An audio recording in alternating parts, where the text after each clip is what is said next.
Hi viewers, అందరికీ నమస్కారం. Welcome to Sravya's recipes. Hi అండి. ఇవాళ మన రెసిపీ టమోటా ముక్కల పచ్చడి. టమోటా ముక్కల పచ్చడికి ఏమేం కావాలో చూద్దామా. టమోటాలు, పచ్చిమిర్చి, శనక్కాయ గుళ్ళు, ధనియాలు, కరేపాకు, జీలకర్ర, తాలింపు వేసుకోవటానికి తాలింపు గింజలు, ఎండుమిర్చి, పసుపు, ఉప్పు, పచ్చిపప్పు, వెల్లుల్లి, ఇంకా ఇంగువ. ఇక ఆ ప్రాసెస్ స్టార్ట్ చేద్దామా. పండి పెట్టుకొని ఆయిల్ పోసుకోండి. కొంచెం ఆయిల్ వేసుకొని టమోటా ముక్కలు పోసేసుకోండి. తర్వాత పచ్చిమిర్చి వేసుకోండి, పసుపు వేసుకోండి, కొంచెం ఉప్పు కూడా తగినంత ఉప్పు ఇప్పుడే వేసేసుకోండి. వేసుకొని మంచిగా కలిపుకోండి. ఫస్ట్ ఆఫ్ ఆల్ మంచిగా ఒకసారి కలుపుకొని మూత పెట్టి మగ్గ పెడదామండి. టమోటాలు బాగా మగ్గిన తర్వాత వేసుకోవాలి. ఇప్పుడు మూత పెట్టి కాసేపు బాగా మగ్గాలండి. మగ్గిన తర్వాత చూద్దాం. ఇదిగోండి, చూసారు కదా, చాలా వరకు మగ్గిందండి. ఇంకొంచెం సేపు మగ్గబెట్టి తీసేద్దామండి.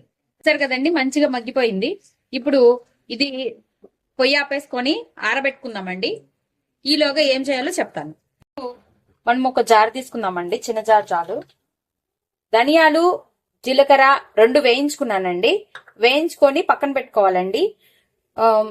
ధనియాలు వేసేసుకుందాము, అలానే జీలకర్ర వేసేసుకుందాము. ఇప్పుడు వెల్లుల్లి వేసుకుందామండి, వెల్లుల్లి రెమ్మలు, శనక్కాయ గుళ్ళు 4, ఇదిగోండి శనక్కాయ గుళ్ళు వేసుకుందాము. ఇప్పుడు మనము మిక్సీ పట్టుకొని పక్కన ఉంచుకోవాలండి. ఇది గ్రైండ్ చేసుకొని పక్కన ఉంచుకోవాలి. ఇదిగోండి, చూసారా కదా, మంచిగా ఇలా పొడైపోయింది. ఇప్పుడు మనము వేయించుకున్న టమోటాలు, పచ్చిమిర్చి ఉన్నాయి కదా, అవి దీంట్లో వేసుకుందామండి. ఇప్పుడు ఇదిగోండి, చూసారు కదా, టమోటా, పచ్చిమిర్చి అన్ని వేసేసానండి. ఇప్పుడు కొంచెం చింతపండు తీసుకోండి. 2 రెమ్మలు చింతపండు తీసుకొని నానబెట్టుకొని దీంట్లో వేసుకోండి. ఇప్పుడు దీన్ని మిక్సీ పట్టుకోవాలండి. ఇదిగోండి, చూడండి, మంచిగా మిక్స్ అయిపోయింది. దీన్ని కచ్చాపచ్చిగా కూడా పట్టుకోవచ్చండి.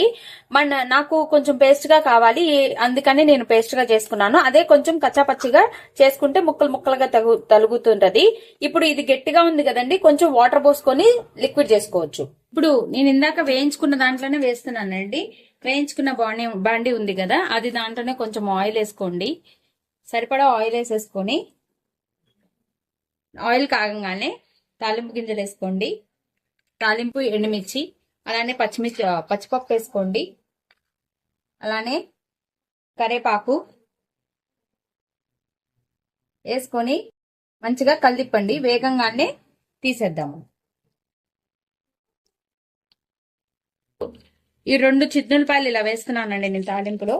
తాలింపు వేగంగానే తీసేసుకుందాము. కొంచెం ఇంగు కూడా ఇప్పుడే వేసేస్తున్నాను.